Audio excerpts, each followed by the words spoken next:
Hello peeps, welcome. I am very excited about this video. You've already read the title, so you know what this is gonna be about. House of Hades by Riordan. Fourth book in Heroes of Olympus series by Riordan came out almost a year ago, and naturally I read it almost a year ago. But preparing myself for the upcoming fifth and final book in the Heroes of Olympus saga, I decided to reread it, and why not make a video about it. I already did a video about what I think might happen in Blood of Olympus. The link is gonna be right here. If you want to watch it, go check it out and we can share theories. I don't need to explain Percy Jackson by now. People know it. The fandom is great. Percy Jackson is a thing. If you have not read House of Hades, you still have some time before the fifth book, Blood of Olympus, comes out later this year. So go and read it because it's fantastic. If you have not read all the other Percy Jackson books, The Lightning Thief, Sea of Monsters, The Titan's Curse, The Battle of the Labyrinth, The Last Olympian, The Lost Hero, The Son of Neptune, The Mark of Athena, and House of Hades, then you have a lot to catch up with. Even though it's divided in two series, the Percy Jackson and the Olympians, and the spin-off that is Heroes of Olympus, I count it as one series and is my second favorite series of all times.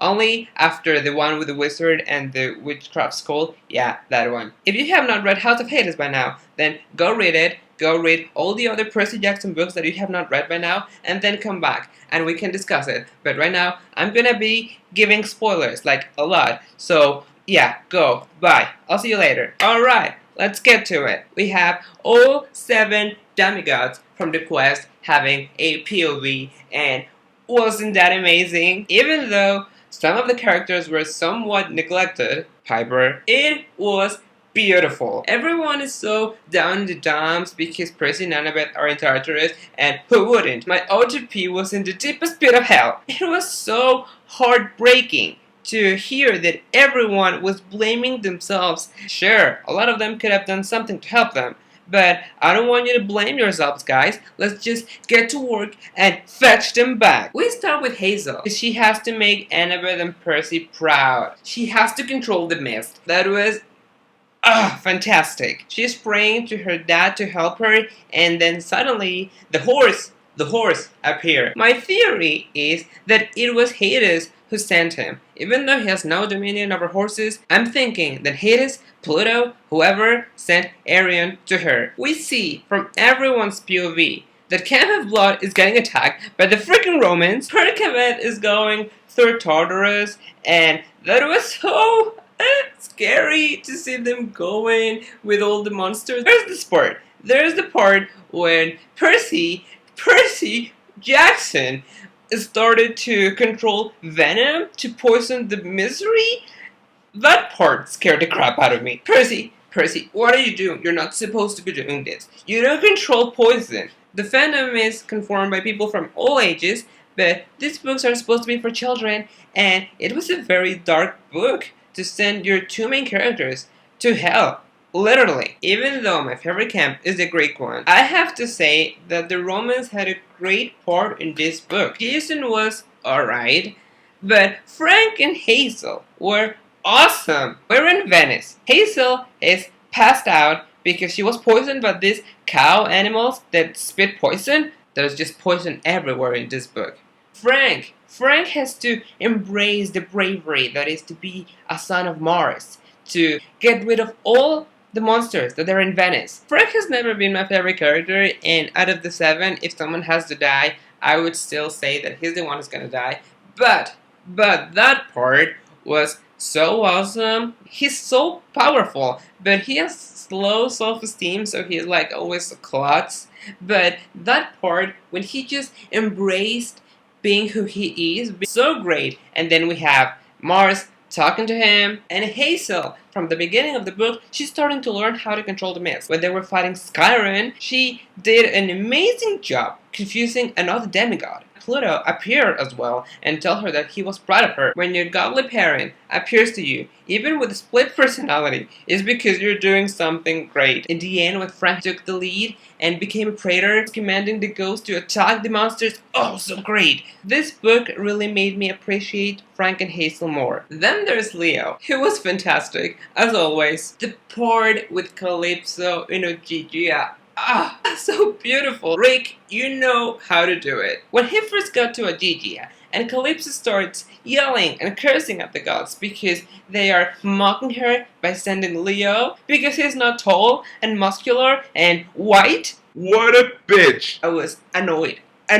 But then they start having conversations and getting along and getting attracted to each other. Just in case I needed another ship in my life that would cause me the feels, now I have Kaleo. So naturally, when he had to leave, so hard to read that part because I wanted them to stay together. I know Leo had to come back because we can do this without Leo. I cannot believe, I see her point, but I cannot believe that Calypso had cursed both Percy and Annabeth when they're in Tartarus and they're fighting these monsters that send them back their curses. Both of them get cursed by Calypso. Anyway, this quest has to get done, and then Leo, my bro, has to go back to Agigia. If someone can go back to Agigia and break that curse, that's gonna be Leo. Team Leo for the win. Piper was kind of left aside in this book with Keone,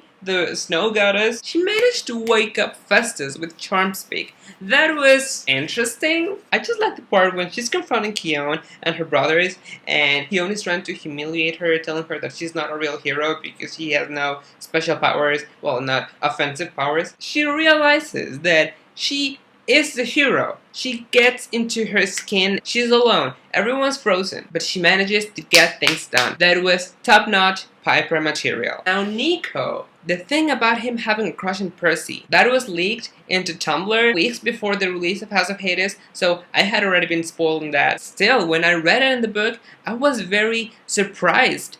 Because, I don't know, I was kind of hoping it wasn't true, that it was just a rumor. It was true, and oh shit, what's gonna happen now? Ever since the first time I met him in the Titan's Curse, sometimes I'm annoyed by him, sometimes I like him.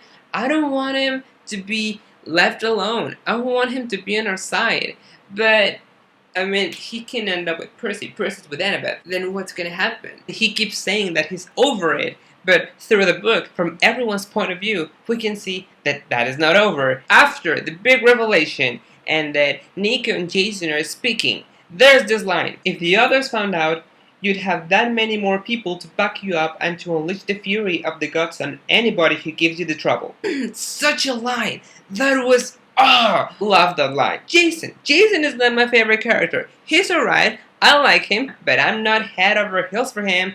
It's just alright. But that line, it was just the right thing to say. I love the way that it was written. I love what he's trying to do, that he's actually trying to help Nico. Jason, my man, that was the thing. And of course, Bob. I just cannot express my love for Bob. Then the kitten, small Bob, and in the battle against Tartarus, the god of the pit Tartarus. We're so badass. Fighting Tartarus, and small Bob went from just a little kitten to a saber-toothed tiger. That was great. The line that it ended with, Bob says hello. So many feels. I don't know if Rick did this on purpose or I'm just paranoid, but I think that House of Hades was very similar to its counterpart in PGO, The Battle of Labyrinth. And by counterpart, I mean that both are the fourth book in the series. They both end up in a kind of cliffhanger, not quite a cliffhanger, but kind of a cliffhanger. There's Calypso in both books. By the end of House of Hades,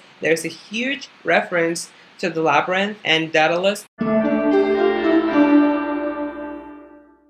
There were hints that Calypso was going to appear in this book, like since early in the book, with the astrolabe and then the demons and the curses and everything. But also the way that Bob was written, that he was a hero that they had to left behind, wasn't that a lot like Calypso as well? I don't know. Maybe I'm just going paranoid and I'm watching things, but I kind of feel the similarity between these two books. I'm really excited about the next book, Blood of Olympus, and I wanted to make this video about House of Hades before the next book is released. I wanted to make more videos about all the other Percy Jackson books, but since I'm already read all the other books up to House of Hades, it wouldn't feel the same because I know what's gonna happen, so the mystery is not there. But since I have not read Blood of Olympus, I thought it was a good opportunity to make a video of House of Hades. That's all I have to say about House of Hades. I hope you enjoyed this video. You can leave a comment with your theories and what you think about it. Thank you for watching. Give thumbs up, share, and subscribe if you liked it. I'll see you next time. Goodbye.